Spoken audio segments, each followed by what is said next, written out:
आज गुलबर्गा में centre of Indian trade union और citizens forum for peace and justice, ये दोनों संगठनों ने जिस तरीके से मॉडर्न हिस्ट्री में जो एक जिनोसाइड पूरी दुनिया लाइव देख रही है, शायद ये दुनिया का पहला ऐसा जनरेशन है।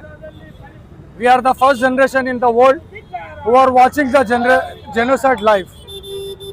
और ये जो फ़लस्तीनियों का नरसंहार चल रहा है, जो Israel Zionist regime, terrorist Netanyahu, war criminal Netanyahu और US Israel evil axis of evil जिस तरीके से क्राइम अगेंस्ट ह्यूमैनिटी कर रहे हैं, उसके खिलाफ आज़ाद फ़लस्तीन के लिए आवाज़ उठाते हुए CITU का आज नेशनल कॉल था कि आज तमाम मुल्क भर में, पूरे इंडिया में फ़लस्तीन के लिए आवाज़ उठाई जाएगी।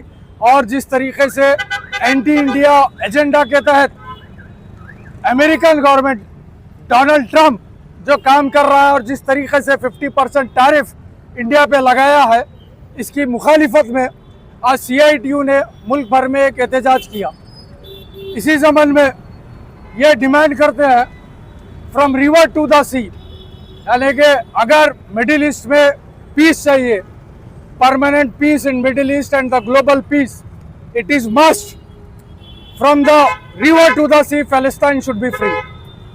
जॉर्डन रिवर से लेके मेडिटेरियन सी तक जब तक फ़लस्तीन आज़ाद नहीं होगा, वो एक आज़ाद मुल्क नहीं बनेगा, तब तक मिडिल ईस्ट में कोई पीस, अमन कायम नहीं हो सकता है। फॉर परमानेंट पीस, हमेशा के लिए एक अमन कायम रखने के लिए, इस दुनिया में सुकून और अमन के लिए ये ज़रूरी है कि इजरायली ज़ियोनिस्ट रजीम जो कि एक टेररिस्ट रजीम, US जो एक टेररिस्ट संगठन को सपोर्ट करने वाला टेररिस्ट स्टेट है, तब तक ये दोनों मुल्कों को रोका नहीं जाएगा।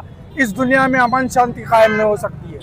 आज CITU का यही डिमांड है कि इमीडिएट सीज फायर किया जाए, इमीडिएट ह्यूमैनिटेरियन एड जो बंद किया गया है गाज़ा में, वो गाज़ा के लिए ह्यूमैनिटेरियन एड रिलीज़ किया जाए और पुरसुकून तरीके से वहाँ पे एड को पहुँचाया जाए।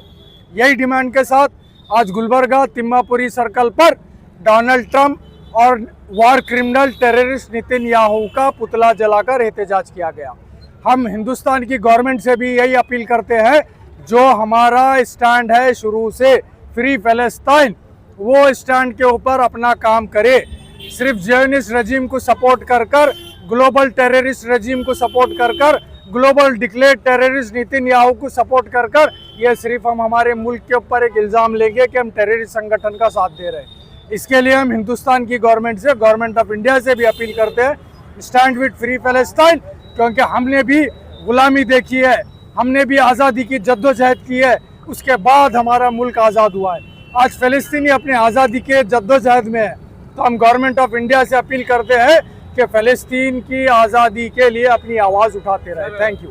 फ़लस्तीन के और गाज़ा के मुसलमानों की फिक्र तो बराबर है, मगर देश में जिस तरीके से मुसलमानों को टारगेट किया जा रहा है, आए दिन अजान को लेकर, नमाज को लेकर, बीस को लेकर, अब तो ये BJP के MLA ने देना मुसलमान लड़की से शादी करने पर 5 लाख का इनाम रखा, और इस पर कोई बात करने के लिए तैयार नहीं। देखिए, सबसे पहले तो बीफ के ऊपर बता दो, मोदी सरकार, प्रधानमंत्री मोदी खुद जो है मॉडर्न स्लॉटर हाउसेस के लिए 63 करोड़ का सब्सिडी दिया है। तो BJP का बीफ के ऊपर कुछ बोलना ये ढकोसला है, सियासी पॉलिटिकल हथकंडा है, क्योंकि वर्ल्ड का हाईएस्ट बीफ ट्रेड तो BJP गवर्नमेंट कर रही है, which is crossing 1 lakh crore.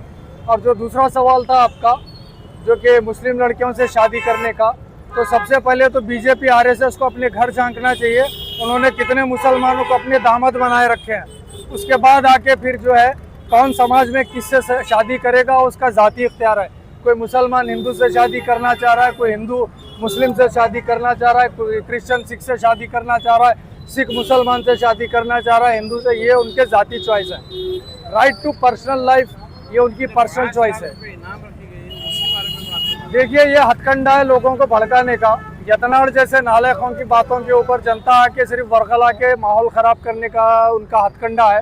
तो यतनाड़ जैसे नालायकों को सबसे पहले तो जेल में डालना चाहिए, क्योंकि ये समाजी माहौल ख़राब करने के हथकंडे अपना रहे हैं। यह यतनाड़ का नाम लेना ही मैं बेवकूफ़ी समझता हूँ। यतनाड़ जैसे एक नहीं, बहुत जाहिल मौजूद है जो कर्नाटका में, इंडिया में माहौल ख़राब करने की कोशिश करते हैं।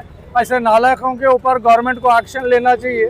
गवर्नमेंट एक्शन नहीं ले रही है तो यूँ समझ लीजिए कि यत्नाल के साथ फिर कांग्रेस गवर्नमेंट शामिल है। Thank you.